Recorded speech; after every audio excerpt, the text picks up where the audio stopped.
आज हम लोग सामान्य हिंदी के ऊपर पाठ 6 मुहावरे एवं लोकोक्तियां। लोकोक्तियां का दूसरा नाम कहावतें भी हैं। तो आज हम लोग मुहावरे एवं लोकोक्तियां अर्थात कहावतें का अध्ययन करने जा रहे हैं। ये 6वां अध्याय है, मुहावरे एवं लोकोक्तियां। मुहावरे और लोकोक्तियां के बारे में कहा जाता है कि इनके प्रयोग से हिंदी भाषा की खूबसूरती, सुंदरता बढ़ जाती है। हमारी हिंदी भाषा बेहद ही सुंदर है, परंतु इनके प्रयोग से उसकी सुंदरता में चार चांद लग जाते हैं। जैसे कहा जाता है कि नारी के कई श्रृंगारों में से एक श्रृंगार बिंदी होती है। एक नारी की खूबसूरती को बढ़ाने में बिंदी का बड़ा महत्वपूर्ण योगदान होता है। उसी प्रकार से हिंदी भाषा की सुंदरता को बढ़ाने में मुहावरे और लोकोक्ति अर्थात कहावतों का बड़ा योगदान होता है। जैसे मुहावरे के बारे में अगर मैं उदाहरण दूं कि जैसे 9 2 11 होना, इसका मतलब होता है भाग जाना। अगर वाक्य में हम भाग जाने का प्रयोग करेंगे तो वाक्य साधारण सा नजर आएगा, लेकिन उसी के जगह अगर हम लोग 9 2 11 होना का प्रयोग करेंगे तो वाक्य की सुंदरता बढ़ जाएगी। जैसे आंखों में धूल झोंकना एक अन्य उदाहरण है मुहावरा का, जिसका मतलब होता है धोखा देना। तो धोखा देना उसका शाब्दिक अर्थ है, लेकिन मुहावरा उसकी सुंदरता को बढ़ाने के लिए प्रयोग में लाया जाता है, आंखों में धूल झोंकना। और लोकोक्ति और कहावतों के बारे में अगर मैं बोलूं तो ये स्थानीय होती है, किसी भी राष्ट्र की, किसी भी राज्य की, किसी भी प्रांत की ये स्थानीय होती है, जो लोगों के अनुभव से उत्प्रेरित होती है। जैसे नाच न आवे आंगन टेढ़ा। अगर कोई वस्तु को, किसी काम को करने का सही ढंग पता ना हो तो वो अपने को दोष न देकर वो दूसरे को दोष देता है। तो उसी के जगह पर हम प्रयोग कर सकते हैं नाच ना आवे आंगन टेढ़ा। एक दूसरे उदाहरण के रूप में हम देख सकते हैं बंदर क्या जाने अदरक का स्वाद। अगर कोई व्यक्ति जो सही वस्तु की कीमत को परख नहीं सकता है तो उसके जगह पर हम लोग बोल सकते हैं बंदर क्या जाने अदरक का स्वाद। तो बेहद ही महत्वपूर्ण विषय है मुहावरे एवं लोकोक्तियां, महत्वपूर्ण पाठ है। इसके प्रयोग से हिंदी भाषा की खूबसूरती बढ़ने वाली है और परीक्षा के लिए बेहद ही महत्वपूर्ण पाठ है मुहावरे एवं लोकोक्तियां। तो हम लोग शुरू करते हैं। पहला प्रश्न है, निम्नलिखित में से उस विकल्प का चयन कर जो अंग अंग ढीला होना मुहावरे का अर्थ व्यक्त करता है। हम लोगों ने मुहावरे को लाल इंक में, स्याही में लिखा है लाल रंग से, अंग अंग ढीला होना ये मुहावरा है।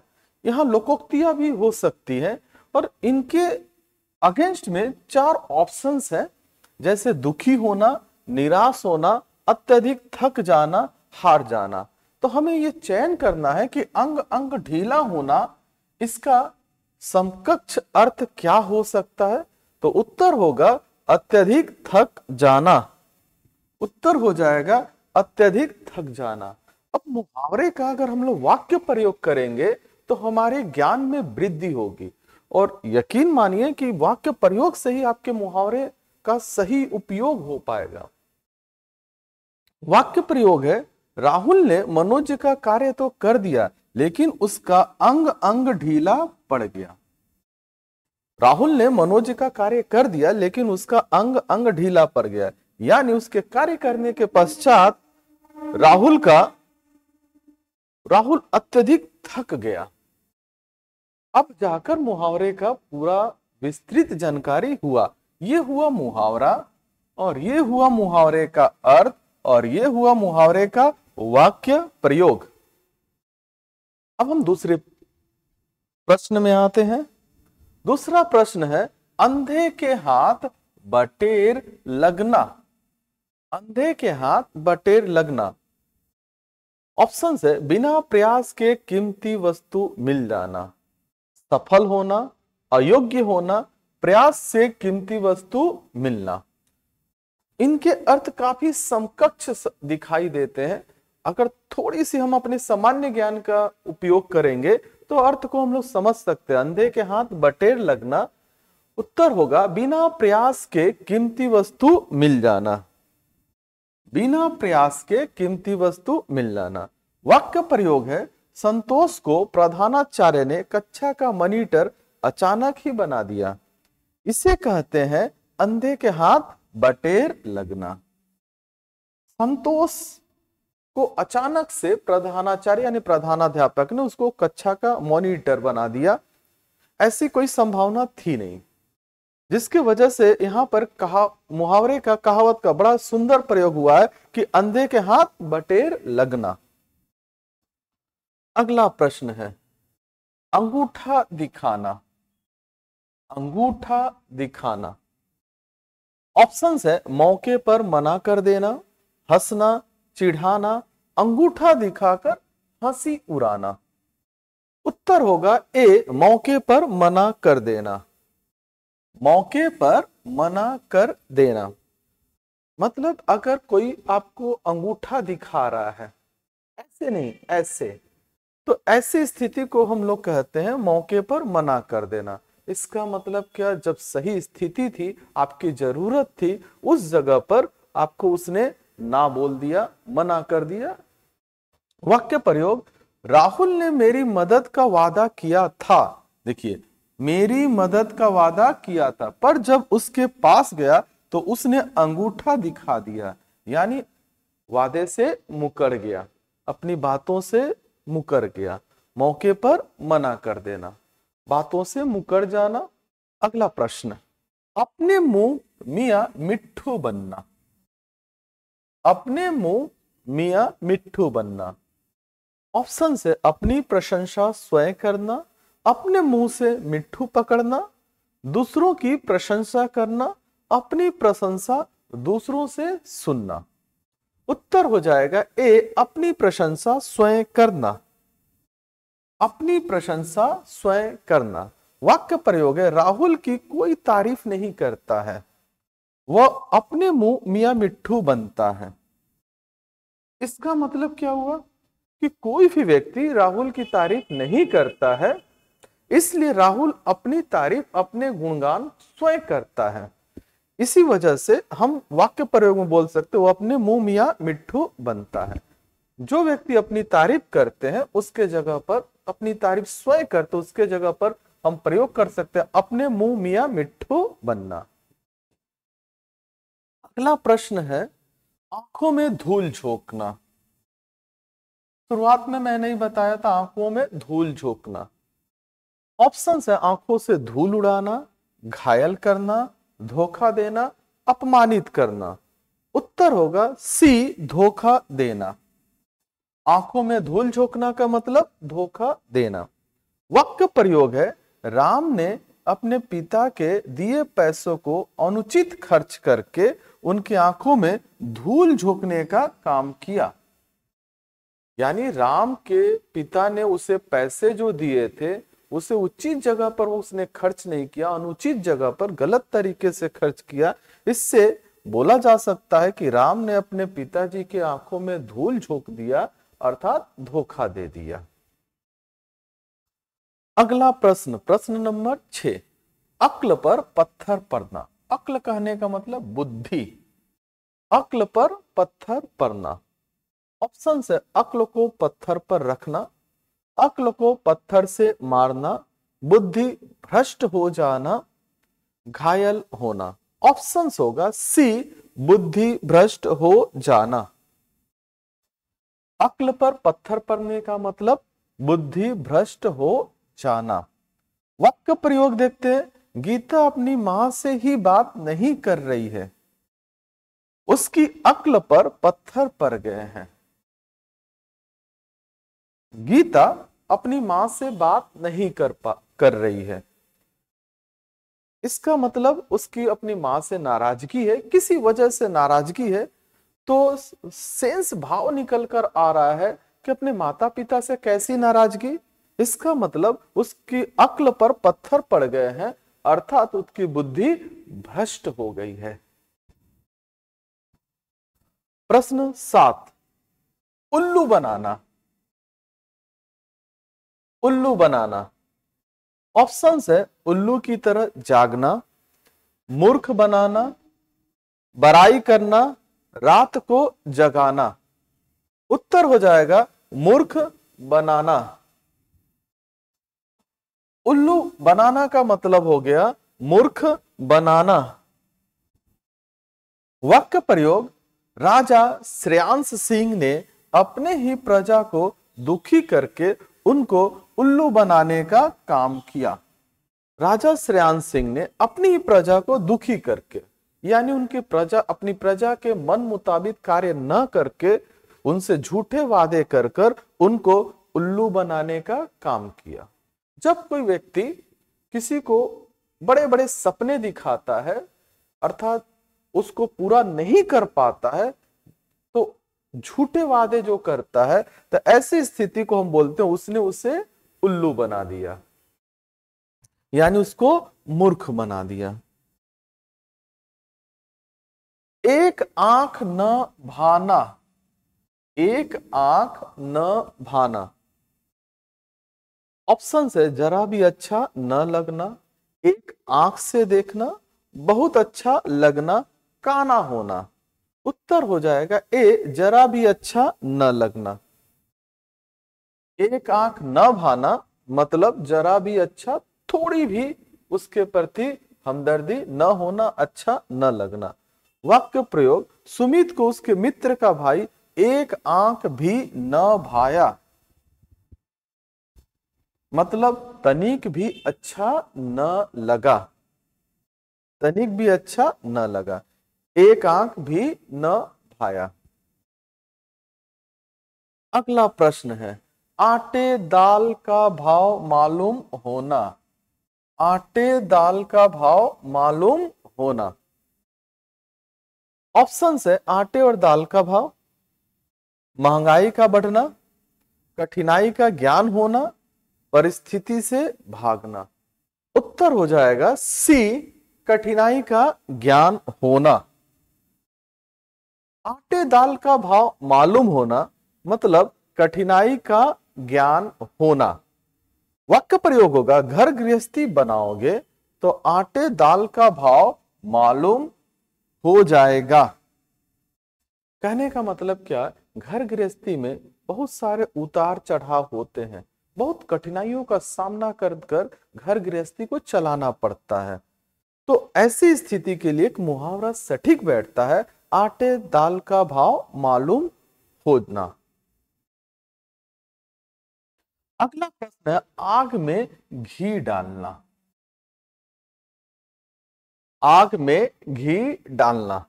ऑप्शन है आग जलाना, आग में घी डालकर हवन करना, क्रोध को और भड़काना, बहुत अधिक क्रोध करना।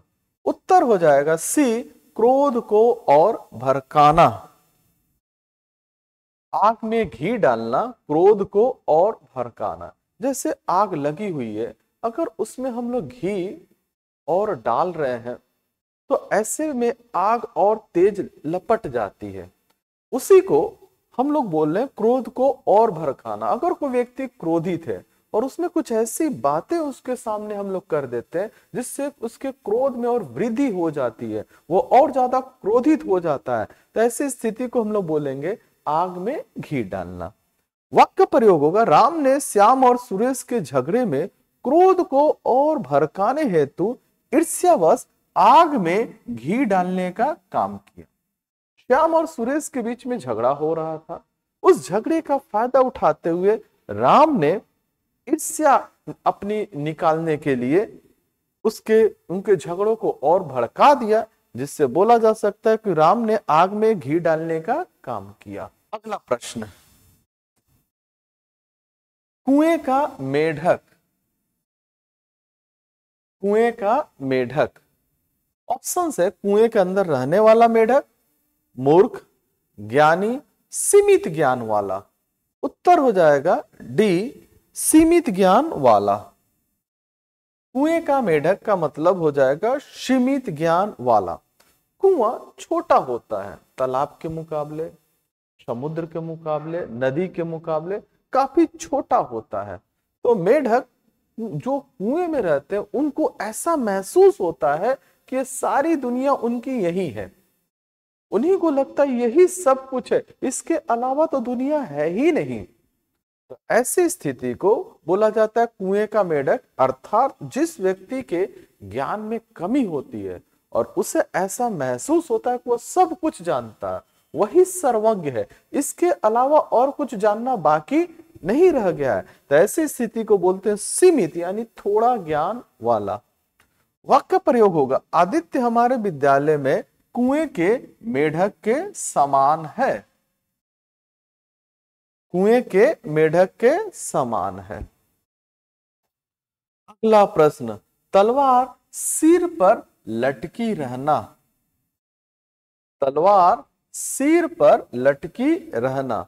ऑप्शन है भयंकर खतरा बने रहना, तलवार से खतरा हटाना, तलवार साथ लेकर चलना, सिर के ऊपर तलवार लटका कर घूमना। उत्तर हो जाएगा ए, भयंकर खतरा बने रहना। तलवार सिर पर लटकी रहना मतलब भयंकर खतरा बने रहना। जब कोई व्यक्ति परिस्थिति का सामना करता है और परिस्थिति उसके विपरीत रहती है, न जाने कब क्या हो जाएगा, तो ऐसी स्थिति में हमेशा उसे एक डर सताया रहता है कि कब क्या अनर्थ हो जाए।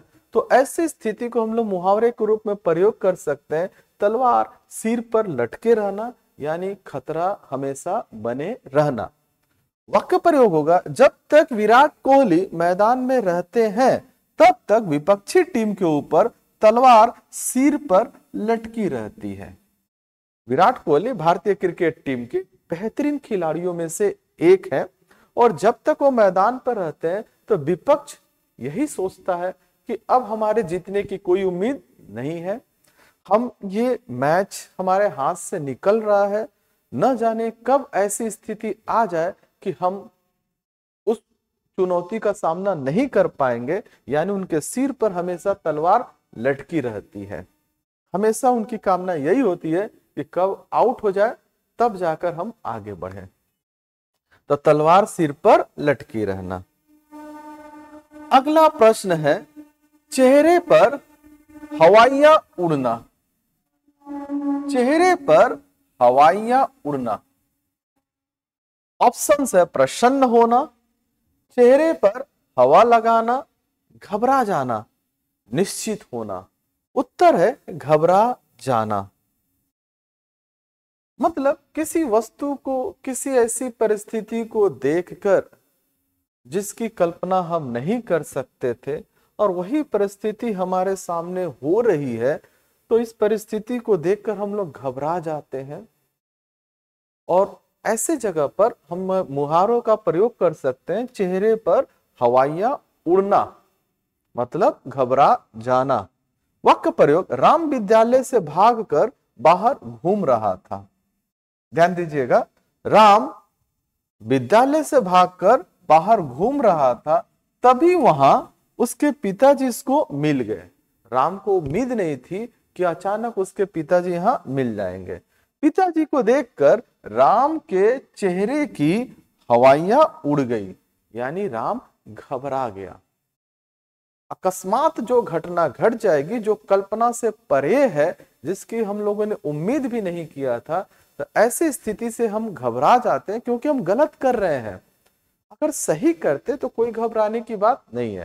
तो स्थिति गलत वाली है और गलत वाली स्थिति में पकड़े जाने के डर से हम घबरा जाते हैं और चेहरे पर हवाइयां उड़ जाती हैं। अगला प्रश्न, एक ही थैली के चट्टे बट्टे। एक ही थैली के चट्टे बट्टे। ऑप्शन है एक ही नाम वाले लोग, एक थैले में चट्टे और बट्टे रखना, एक शकल के लोग, एक जैसे लोग। उत्तर हो जाएगा डी, एक जैसे लोग। जब कोई व्यक्ति, ठीक है ना, एक काम करता है, दूसरा व्यक्ति भी वही काम करता है, अधिकतर इसको हम लोग नकारात्मक भाव में प्रयोग करते हैं। अगर कोई व्यक्ति दोनों व्यक्ति एक जैसे काम करते हैं या कई व्यक्तियों में से ऐसे देखा गया उसने भी वही काम किया जो दूसरे ने किया। जैसे हम उम्मीद करते हैं कि हमारे जो नेतागण होंगे वो पहले जो गलत काम कर कर चले गए, दूसरे अगर अच्छा काम करेंगे तो बात अच्छी रहेगी, लेकिन अगर वो भी वैसे ही काम करेंगे तो हम बोलते हैं कि ये दोनों ने तो वही काम किया, दोनों में कोई अंतर नहीं था, यानी ये दोनों एक ही थैली के चट्टे बट्टे हैं, यानी एक जैसे लोग हैं। राजनीतिक पार्टियां वैसे तो एक दूसरे का मंच से विरोध करती हैं, लेकिन व्यक्तिगत इनका संबंध बहुत अच्छा होता है, अतः ये एक थैली के चट्टे बट्टे होते हैं, यानी ये सब एक ही जैसे होते हैं। सामने से दिखाने के लिए कुछ और होगा, लेकिन पीठ पीछे ये सब एक इनका मिली भगत होता है, ये सब एक ही जैसे होते हैं। बहुत इंपॉर्टेंट है ये। नेक्स्ट, छाती पर मूंग दलना। छाती पर मूंग दलना। ऑप्शन है छाती से मूंग पीसना, दली हुई मूंग को छाती पर रखना, दुख देना, सुख देना। उत्तर हो जाएगा सी, दुख देना।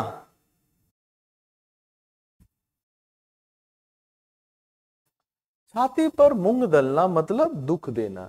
यदि कोई किसी को किसी भी प्रकार से दुखित करता है, विशेषकर अपना व्यक्ति जिससे उम्मीद लगी रहती है कि हमारा सहारा होगा, जिससे जिससे हम उम्मीद करते हैं, अगर वो हमारे उम्मीद से परे उतरता है तो ऐसी स्थिति को हम लोग बोलते हैं छाती पर मूंग दलना, अर्थात दुख देना।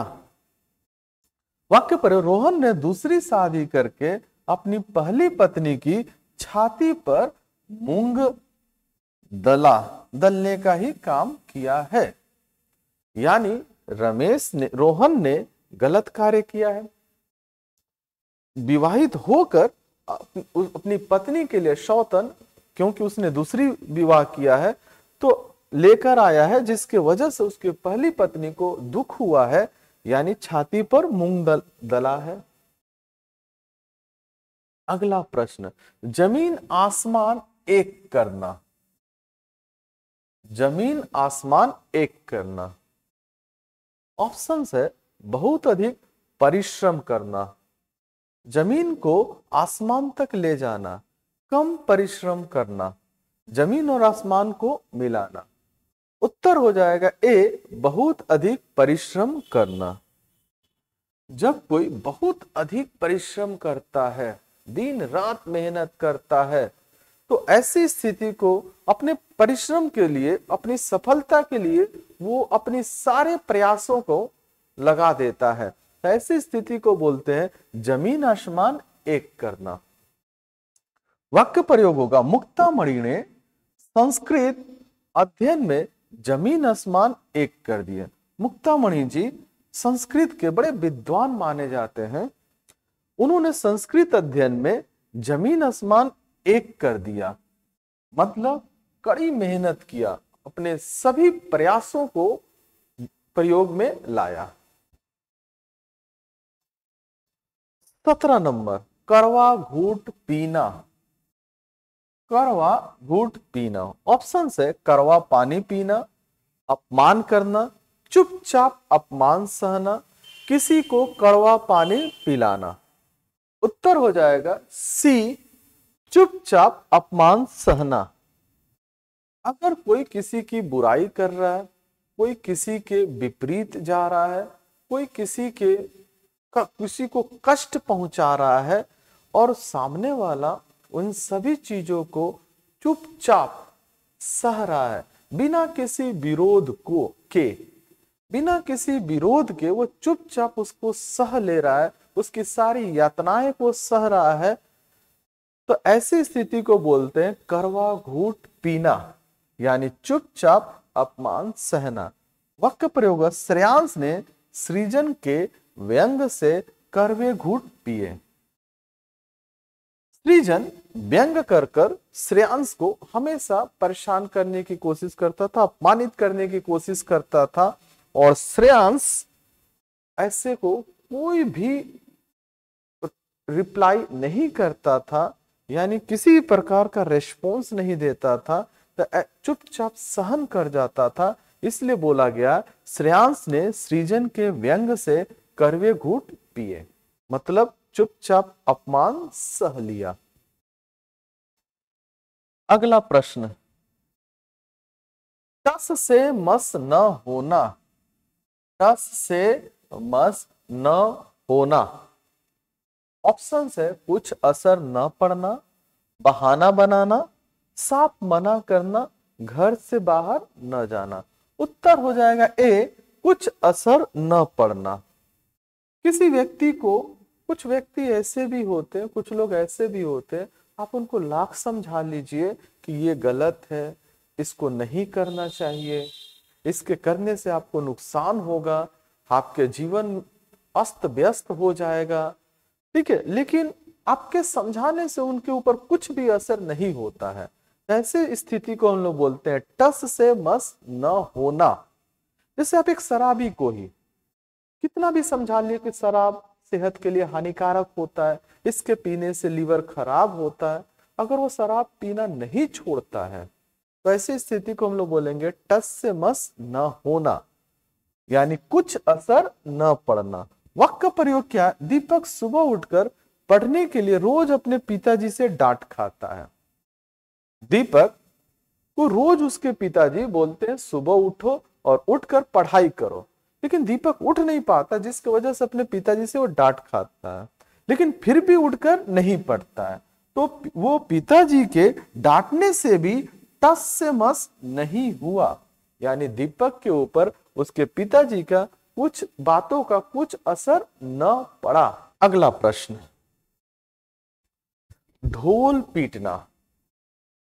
ढोल पीटना, मैं फिर एक बार बता दूं कि ये सारे प्रश्न किसी न किसी परीक्षा से चयनित हुए हैं, सभी परीक्षा में किसी न किसी परीक्षा में ये आए हुए हैं, इसलिए सभी प्रश्न काफी महत्वपूर्ण हो जाते हैं, सभी को बार बार दोहराने की आवश्यकता है। ढोल पीटना, ढोल पीटकर बताना, गाने के साथ ढोल बजाना, बात को प्रचारित करना, ढोल को पीटना। उत्तर हो जाएगा सी, बात को प्रचारित करना। देखते थे ढोल पीटना के जगह एक और होगा मुनादी पीटना। पहले के जमाने में राजा लोग कोई घोषणा करते थे तो वे लोग, ठीक है, एक अपने राज्य के ही, अपने सभा के ही लोग में से किसी को ढोल देकर बजा पिटवा पिटवा कर घोषणा करवाते थे। यानी इस जगह पे ढोल पीटना या मुनादी बजवाना, पीटना, ये भी हो सकता है। तो घोषणा करना यानी बात को प्रचारित करना, अपनी बातों को दूसरों तक फैलाने के लिए लोगों को ढोल पीट पीट कर इकट्ठा करना और तब उनको ये घोषणा कराना, मतलब ढोल पीटना होता है। वाक्य प्रयोग, शिवम ने आजाद की बातों को पूरे छात्रावास में ढोल पीट दिया। यानी आजाद की कुछ बात रही होगी और उसको पूरे छात्रावास में यानी हॉस्टल में शिवम ने सभी लोगों को सामने बोल दिया, सभी लोगों के सामने घोषणा कर दिया। प्रश्न संख्या 20, डिंग मारना। डिंग मारना के जगह डिंग हांकना भी हो सकता है, डिंग मारना या डिंग हांकना। ऑप्शन से बहुत बातें करना, बढ़ चढ़ कर बातें करना, कम बातें करना, मिलजुल कर बात करना। उत्तर हो जाएगा बी, बढ़ चढ़कर बातें करना। अगर कोई व्यक्ति बहुत अपने बारे में बहुत सारा बढ़ा चढ़ाकर बातें करता है, थोड़ी सी उपलब्धि को बड़ी उपलब्धि बनाकर दिखाता है, तो ऐसी स्थिति को हम लोग बोलते हैं बढ़ चढ़कर बातें करना, बढ़ चढ़कर बातें करना। वाक्य प्रयोग होगा, आनंद सुरेश दोनों कक्षा में अधिक अंक वर्जित करके डिंग मारने लगे। यानी आनंद और सुरेश दोनों कक्षा में बहुत अधिक अंक प्राप्त किए, लेकिन वे अपने अंक प्राप्ति के लिए उसको तरह तरह से डिंग हाँकने लगे कि मैंने इतना मेहनत किया था, मैंने ये किया था, मैंने वो किया था। ऐसे बोलना ये डिंग हाँकने के बराबर है, यानी डिंग मारने के बराबर है। अगला प्रश्न, घाव पर नमक छिड़कना। घाव पर नमक छिड़कना। ऑप्शन से कष्ट को और बढ़ाना, घाव के ऊपर नमक छिड़क देना, बीती बातें याद करना, दुखी व्यक्ति को दिलासा देना। उत्तर हो जाएगा ए, कष्ट को और बढ़ाना। अगर किसी को किसी बात को लेकर कष्ट है और उसी बात को आप फिर से दोहरा रहे हैं और उससे उसको दुख और बढ़ जा रहा है, तो ऐसी स्थिति को हम लोग बोलते हैं घाव पर नमक छिड़कना। मतलब किसी के कष्ट को बढ़ा देना अपने शब्दों से, अपने कार्यों से, ठीक है। तो ऐसी स्थिति को बोलते हैं घाव पर नमक छिड़कना, यानी कष्ट को और बढ़ाना। वाक्य पर, राहुल ने मोहित को बुरा भला कहकर उसके घाव पर नमक छिड़कने का कार्य किया। मोहित पहले से ही दुखी था, लेकिन राहुल ने उसे और बुरा भला कहकर उसके घाव पर नमक छिड़कने का कार्य किया, यानी उसे और अधिक दुखी कर दिया। मैं पहले भी बोला था और फिर बोल रहा हूं कि मुहावरे और कहावते से, यानी लोकोक्तियां से वाक्य की खूबसूरती बढ़ जाती है, वाक्य की सुंदरता में निखार आ जाता है। इस बात का ध्यान रखना होगा, ठीक है, कि कोशिश करेंगे कि जब भी हम कुछ लिखें तो मुहावरे का प्रयोग अवश्य करें। गागर में सागर भरना। गागर में सागर भरना, गागर कहने का मतलब गगरी, पानी भरने का एक बर्तन जिसमें पानी भरकर लोग महिलाएं ले जाया करती हैं, ठीक है ना।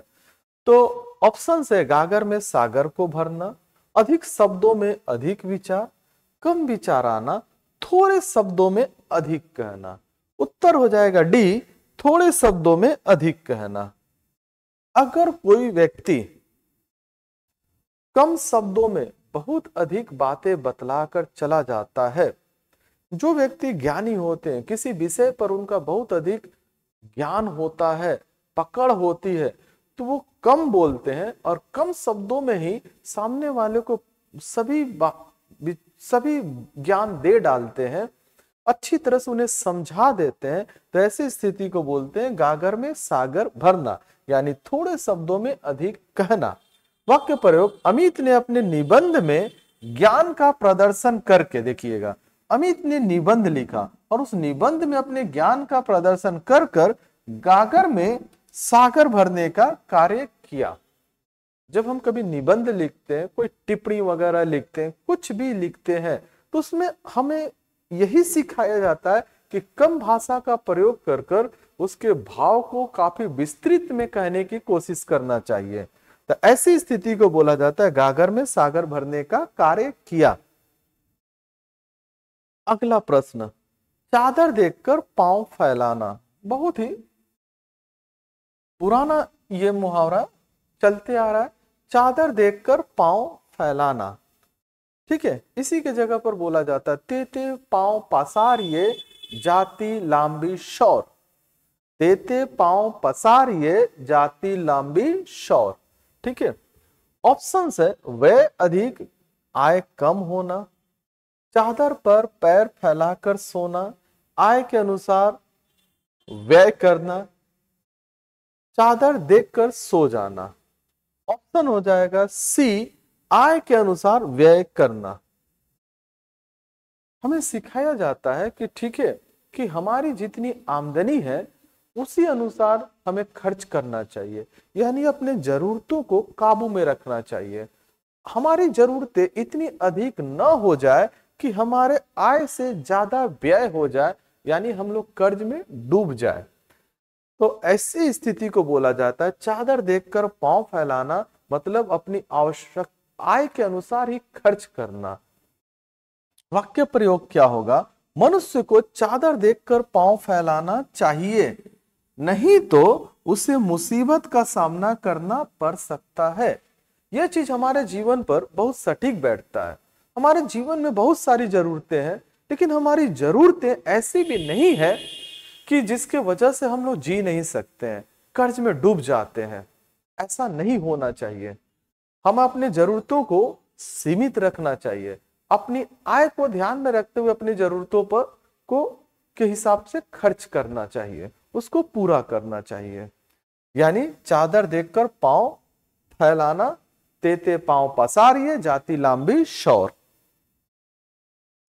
अगला है चुल्लू भर पानी में डूब मरना। चुल्लू कहने का मतलब थोड़ा सा, चुल्लू शब्द का मतलब थोड़ा सा, ना के बराबर, थोड़ा सा। चुल्लू भर पानी में डूब मरना। ऑप्शन है कायर बनना, चुल्लू में पानी भरकर डूब जाना, बेशर्म होना, शर्मिंदा होना। ऑप्शन है डी शर्मिंदा होना।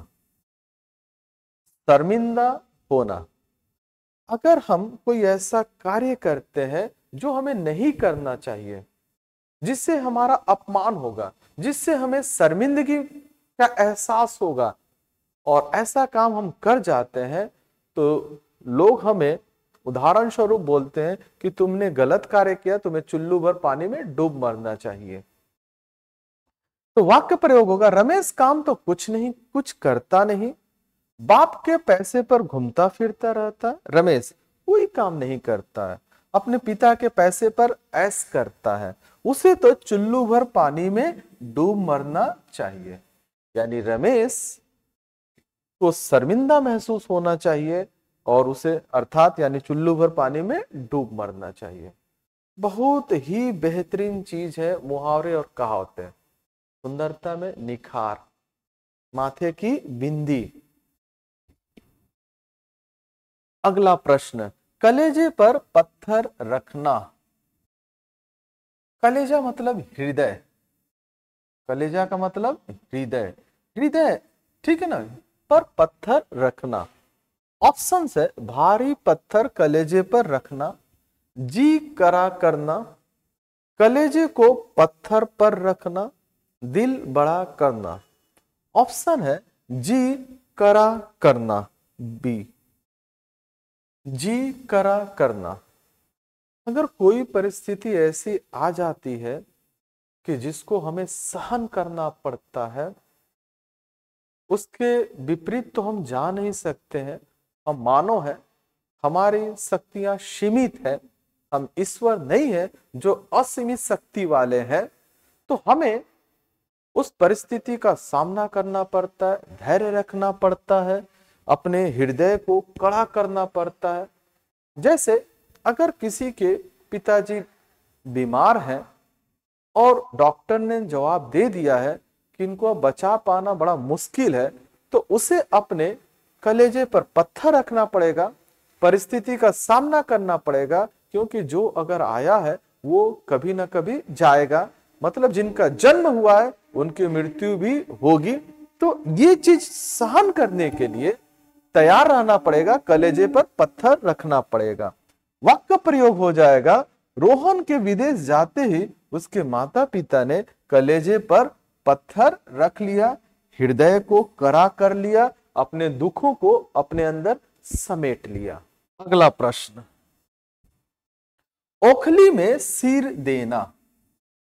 ओखली होता है जिस हम लोगों ने देखा ही होगा, गांवों में इसका, ग्रामीण इलाकों में इसका बड़ा प्रचलन होता है। धान को कूटने में, अनाज को कूटने में ओखली का प्रयोग किया जाता है।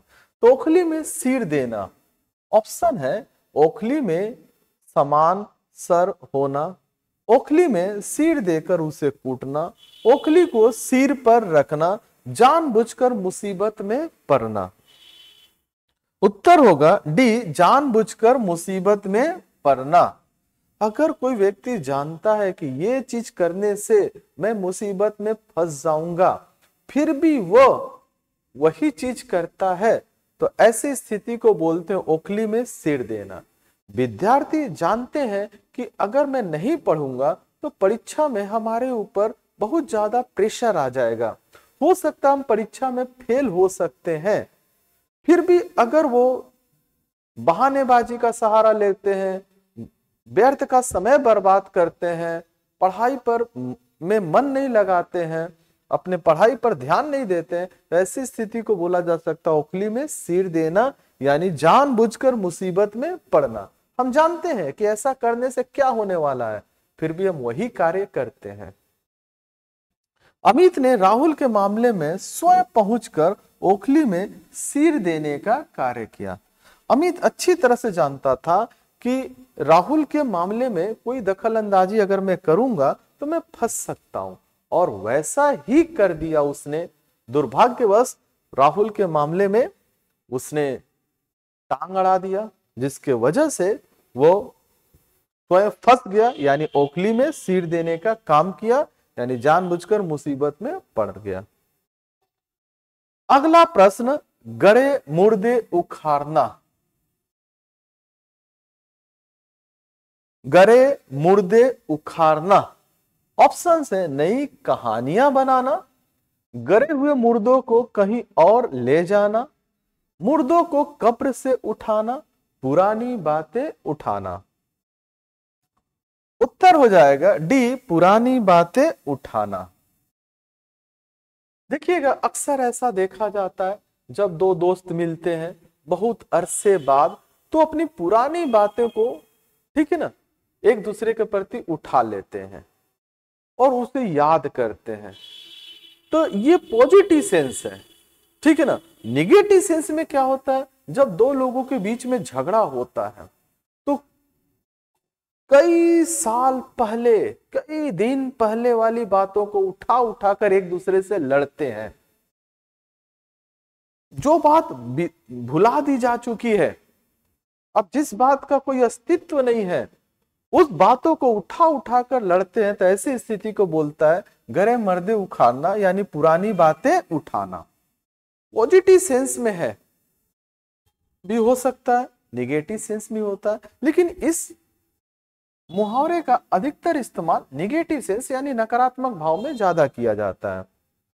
वाक्य प्रयोग, सुधांशु ने विकास से विद्यालय के पुराने दिनों की बात करके गड़े मुर्दे उखाड़ने का काम किया।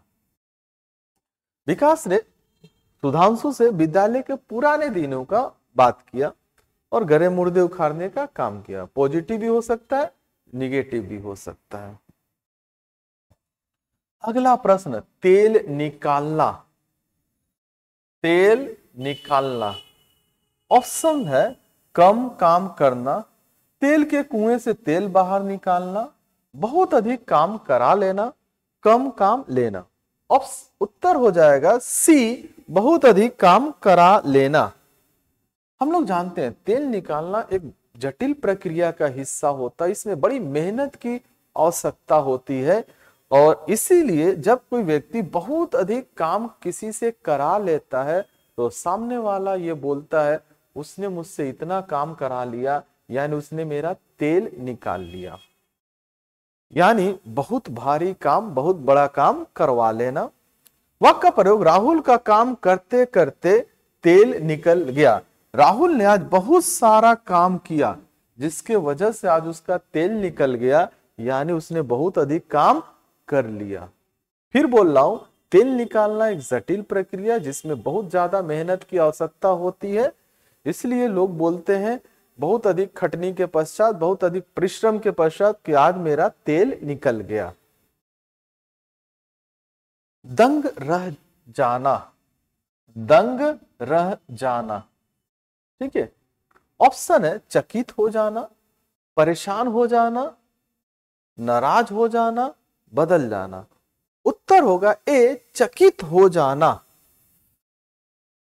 हम कोई ऐसी चीज को देखते हैं जो आश्चर्य से परे है, जिसको देखकर हमें आश्चर्य हो जाता है, जो कल्पना से परे है, जिसकी उम्मीद हम लोगों ने कभी नहीं किया था, और वो चीज सामने आ जाता है तो उसको देखकर हमारी आंखें आश्चर्य से भर जाती है, यानी हम दंग रह जाते हैं, चकित हो जाते हैं। वाक्य प्रयोग, भारतीय सेना के अचानक हमले करने से पाकिस्तानी सेना दंग रह गई।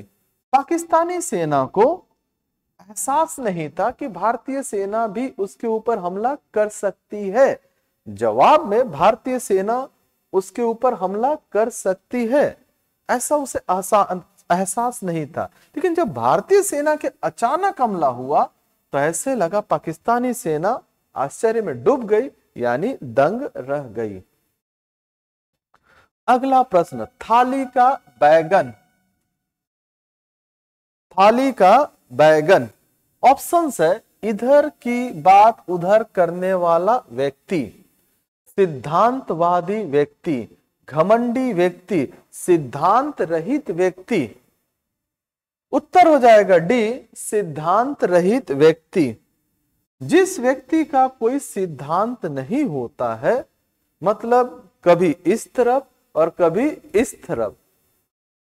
अधिकतर देखेंगे, कुछ आप लोगों ने नेता को देखा है कि आज पार्टी ए में है, कल पार्टी बी में है, कल फिर से पार्टी ए में आ गए।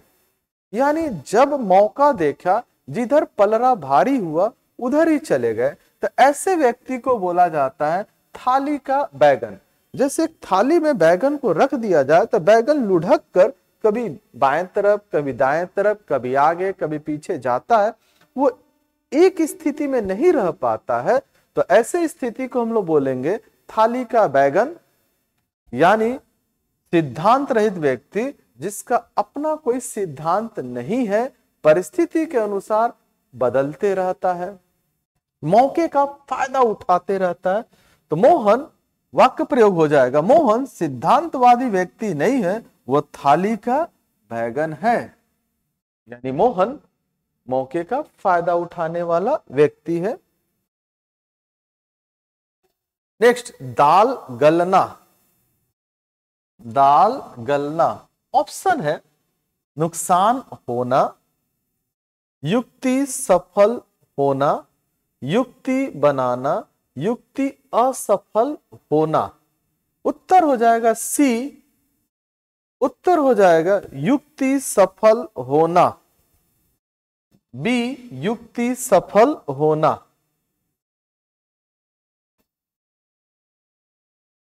मतलब कोई व्यक्ति किसी भी कार्य को करने के लिए, ठीक है, उसमें सफलता पाने के लिए किसी चीज को का सहारा लेता है और उसमें उसे सफलता मिल जाती है, तो ऐसी परिस्थिति को हम लोग बोलते हैं दाल गलना, यानी युक्ति सफल हो जाना। जैसे अगर हमें पैसे की आवश्यकता होती है तो अक्सर हम लोग पापा से डायरेक्टली न मांगकर माँ का सहारा लेते हैं और माँ को मना लेते हैं, और माँ पापा को मना कर पैसे ले लेती है और हमारा कार्य हो जाता है। तो ऐसी स्थिति में हम लोग बोलते हैं कि चलो हमारी दाल गल गई। ऐसी स्थिति मतलब कोई काम हमारा बन गया। तो वाक्य प्रयोग होगा, राम श्याम से परीक्षा से पहले दोस्ती करके उसकी खूब मदद लेता है। देखिए ऐसा होता है बच्चों के बीच में, विद्यार्थियों के, छात्रों के बीच में, कि जब परीक्षा आती है तो अचानक किसी से दोस्ती बढ़ जाती है, खासकर तेज लड़कों से दोस्ती बढ़ जाती है। इस तरह राम ने परीक्षा से पहले अपनी दाल गला ली, मतलब उसके मदद से वो परीक्षा में उत्तीर्ण हो जाएगा, अच्छे अंक की प्राप्ति कर लेगा, यानी उसकी दाल गल गई, यानी उसकी युक्ति सफल हो गई। अगला प्रश्न, गांठ बांधना। गांठ बांधना। ऑप्शन है, गांठ दिखने पर स्मरण होना, गांठ में पैसे बांधना, अच्छी तरह याद रखना, भूल जाना। ऑप्शन होगा सी, अच्छी तरह याद रखना। जब किसी बातों को हमारे हृदय पर गहन असर पड़ता है और उस बात को हमेशा हमेशा के लिए हम अपने हृदय में बसा लेते हैं, अपने स्मरण में का हिस्सा बना लेते हैं, तो ऐसी बातों को बोला जाता है, ऐसे चीजों को, ऐसे कार्य को बोला जाता है गांठ बांधना, यानी अच्छी तरह याद रखना। कोई घटना चाहे सकारात्मक हो या नकारात्मक हो हमारे हृदय में बस जाती है, जिसको हम कभी भूल नहीं पाते हैं, ऐसी घटना को हम लोग बोलते हैं गांठ बांध लेना। वाक्य प्रयोग, अनूप ने अजय को एक सभा में बेइज्जत कर दिया। अनूप ने अजय को एक सभा में बेइज्जत कर दिया। अनूप के इस कृत्य को अजय ने गांठ बांधकर रख लिया, यानी अच्छी तरह याद रख लिया। अगला प्रश्न, गुड़ गोबर कर देना। बहुत ही प्रसिद्ध मुहावरा है गुड़ गोबर कर देना। गुड़ और गोबर को मिला देना, गुड़ को गोबर में बदलना, काम सुधार देना, काम बिगाड़ देना। उत्तर हो जाएगा डी, काम बिगाड़ देना। गुड़ कहने का मतलब एक अच्छा पदार्थ, गोबर कहने का मतलब खराब पदार्थ, मलमूत्र। ठीक है, तो किसी अच्छी चीज को खराब चीज में बदल देना, मतलब अच्छा कार्य को बिगाड़ देना, खराब कर देना, गुड़ गोबर कर देना मुहावरा का अर्थ होता है, यानी काम बिगाड़ देना। गुड़ अच्छे को माना जाता है, माने अच्छे से संबंधित है, और गोबर खराब से संबंधित है, दूषित से संबंधित है। इसलिए किसी काम को जब कोई बिगाड़ देता है तो उसके जगह मुहावरे का प्रयोग होता है गुड़ गोबर कर देना। वाक्य प्रयोग हो जाएगा, आपकी एक छोटी सी गलती के कारण वीरेंद्र का काम गुड़ गोबर हो गया।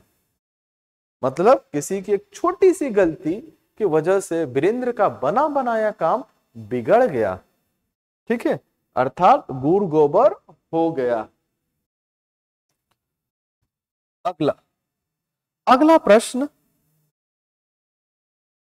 नमक मिर्च लगाना। नमक मिर्च लगाना ऑप्शन है, उपहास करना, अनुनय करना, नमक और मिर्च लगाकर रखना, बढ़ा चढ़ाकर कहना। उत्तर हो जाएगा डी, बढ़ा चढ़ाकर कहना। जब किसी बातों को कोई बढ़ा चढ़ाकर कहता है तो ऐसी बातों को कहा जाता है नमक मिर्च लगाना।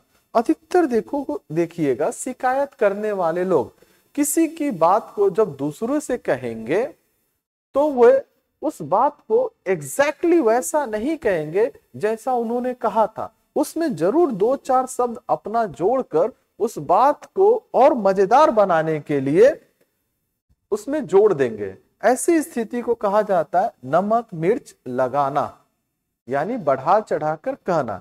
अंग्रेजी में एक प्रसिद्ध कहावत है, matters vary from person to person, यानी जो बातें होती है एक व्यक्ति से जब दूसरे व्यक्ति के पास जाती है तो बदल जाती है, क्योंकि उसमें नमक मिर्च लगा दिया जाता है, यानी बढ़ा चढ़ाकर कह दिया जाता है। तो वाक्य प्रयोग होगा, अनुपम ने विद्यालय में हिंदी शिक्षक के सामने अपनी बातें नमक मिर्च लगाकर परोस दी, यानी बढ़ा चढ़ाकर बता दी। शिक्षक को अनुपम ने, हिंदी शिक्षक को अनुपम ने बढ़ा चढ़ाकर अपनी बातें बता दी। नेक्स्ट, पगड़ी उछालना। पगड़ी उछालना ऑप्शन है, सम्मान करना, खुश होना, पगड़ी को उछालना, अपमान करना। उत्तर होगा डी, अपमान करना। एक बात मैं बता दूं, हमारे परीक्षा में केवल ऑप्शंस को ही देखना है, परीक्षा में वाक्य प्रयोग नहीं देगा। लेकिन मैं आपको सिखा रहा हूं कि वाक्य प्रयोग में इसका इस्तेमाल कैसे होता है, इनसे वाक्य कैसे बना जाता है, वाक्य की खूबसूरती कैसे बढ़ती है, इससे उसका सही अर्थ निकल कर भी आ जाता है। तो देखिएगा, पगड़ी हमारे सिर पे रखी जाती है और सिर पर रखी जाने वाली वस्तु सम्मान का विषय होता है। महिलाएं सिर पर बड़ों को देखकर आंचल रखती है, इसका मतलब क्या, उन्हें सम्मान किया जाता है। जब हम बड़ों को देखते हैं तो हमारे सिर पर आंचल, रुमाल या पगड़ी ये सम्मान का प्रतीक है। तो उसको उछालना मतलब उसको गिराना यानी अपमान करना। तो पगड़ी उछालना का मतलब क्या होता है? अपमान करना। वाक्य प्रयोग, बारात वापस जाने से लड़के के पिता ने लड़की के पिता की पगड़ी उछालने का काम किया। किसी कारणवश, अधिकतर एक ही कारण होता है, दहेज प्रथा, जो बहुत बड़ी कुप्रथा है। तो हो सकता है दहेज की वजह से या अन्य किसी कारण से लड़के के पिता ने बारात को वापस ले लिया। इससे लड़की के पिता की बेइज्जती हुई यानी उनकी पगड़ी उछल गई। अगला प्रश्न, पल्ला झाड़ना। पल्ला झाड़ना, ऑप्शन है पीछा छुड़ा लेना, पल्ले को झाड़न बनाना, पल्ले को झाड़ना पोंछना, पीछे पड़ जाना। उत्तर होगा ए, पीछा छुड़ा लेना। अगर हम किसी से अपना पीछा छुड़ा लेते हैं, कोई हमें नापसंद है, कोई कार्य या कोई व्यक्ति अगर हमें नापसंद है और उससे हम बच निकलते हैं, तो ऐसी स्थिति को बोलते हैं पल्ला झाड़ना, पीछा छुड़ा लेना। वाक्य प्रयोग है, राजू रोज रोज अपने मित्र के कहने पर उसके काम में हाथ बटाता था। ध्यान दीजिएगा, राजू रोज रोज अपने मित्र के कहने पर उसके काम में हाथ बटाता था, पर राजू अब बोल दिया कि वो काम करना नहीं जानता। यानी अब राजू ने बहाने का प्रयोग किया कि वो बोल दिया कि वो उसे काम करना आता ही नहीं है, ये चीज वो उसकी जानकारी से परे है। अतः राजू अब राम के काम से पल्ला झाड़ लिया, मतलब किसी चीज से बच गया, यानी पल्ला झाड़ लिया। अगला प्रश्न है, पांचों उंगलियां घी में होना। पांचों उंगलियां घी में होना। ऑप्शंस है उंगलियां चाटना, उंगलियां घी में डालकर बैठना, सब प्रकार से लाभ ही लाभ, हानि होना। उत्तर हो जाएगा सी, सब प्रकार से लाभ ही लाभ। अगर कोई व्यक्ति जिस चीज में हाथ डालता है उसे उस क्षेत्र में लाभ की प्राप्ति होती है, वो जिस क्षेत्र में उतर जाता उसे लाभ ही प्राप्ति होती है, चारों तरफ से उसे लाभ की प्राप्ति होती है। तो ऐसी स्थिति के लिए मुहावरा पांचों उंगलियां घी में होना, यानी सब प्रकार से लाभ ही लाभ। वाक्य प्रयोग, शिवम सिंह को जिला का प्रभारी बनाए जाने पर उसके मित्रों की पांचों उंगलियां घी में हो गई। शिवम सिंह व्यक्ति को जिला का प्रभारी बनाने पर उनके मित्रों की पांचों उंगलियां घी में हो गई, यानी उसके मित्रों को सब प्रकार से लाभ, उनके नाम से उन लोगों ने फायदा उठाना शुरू किया। अगला प्रश्न है, पांव जमीन पर न पड़ना। पांव जमीन पर न पड़ना। ऑप्शंस है अत्यधिक खुश होना, जमीन से ऊपर पांव रखना, आसमान में उड़ना, कल्पना करना। उत्तर हो जाएगा ए, अत्यधिक खुश होना।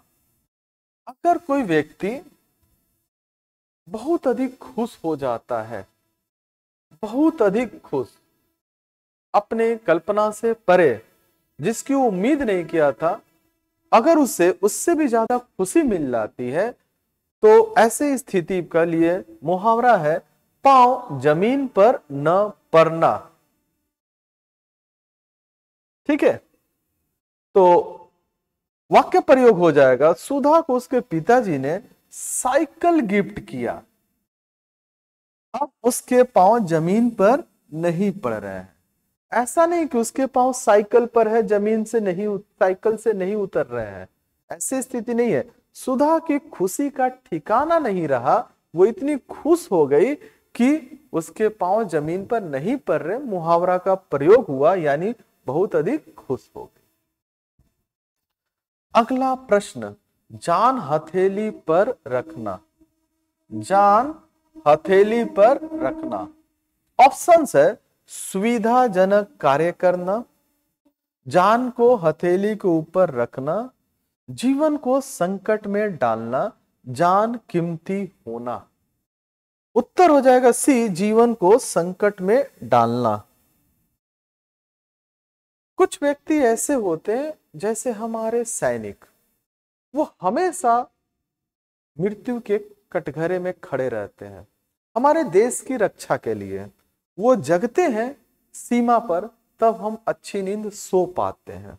यानी कब कोई दुश्मन की गोली उनके सीने को छेद कर निकल जाए ये कहा नहीं जा सकता, और उन्हें इस बात के अच्छी तरह से इल्म होता है, इसलिए वो डट कर खड़े रहते हैं और ये जानते हैं। तो ऐसी स्थिति को बोला जा सकता है जान हथेली पर रखना, यानी जीवन को संकट में डालना। वो अपने जीवन को संकट में डालते हैं, इसीलिए हम अच्छी तरह चैन की सांस बसर करते हैं। तो वाक्य प्रयोग होगा, सेना के जवान जान हथेली पर रखकर युद्ध में कूद पड़े। वो जानते हैं कि युद्ध में कूदने का नतीजा मृत्यु भी हो सकती है, फिर भी वो बिना डरे अपने देश की रक्षा के लिए, हमारे देश की रक्षा के लिए युद्ध में कूद पड़ते हैं, यानी जान हथेली पर रख लेते हैं। अगला प्रश्न है, फूंक फूंक कर कदम रखना। फूंक फूंक कर कदम रखना। ऑप्शन है तनिक भी अच्छा न लगना, फूंक मारकर कदम बढ़ाना, सोच समझ कर काम करना, आवेग में काम करना। उत्तर होगा सी, सोच समझकर काम करना। जब कोई व्यक्ति किसी भी कार्य करने के प्रति बड़ा सोचता है, विचारता है, और वैसे भी हमें कार्य को करने के प्रति विशेषकर जब कोई कार्य नया हो, उसके प्रति हमें सोच समझकर कदम उठाना चाहिए, सोच समझकर निर्णय लेना चाहिए, तभी हमें सफलता की प्राप्ति होगी। तो ऐसी स्थिति को हम लोग बोलते हैं फूंक फूंक कर कदम रखना, यानी सोच समझकर काम करना। ऐसे व्यक्ति को कभी भी जीवन में कष्ट का सामना नहीं करना पड़ता जो व्यक्ति सोच समझकर कार्य करते हैं, क्योंकि मूर्ख ही बिना सोचे समझे काम करता है। राम कोई काम करने से पहले फूंक फूंक कर कदम रखता है, यानी राम प्रत्येक काम के पहले सोच समझकर काम करता है।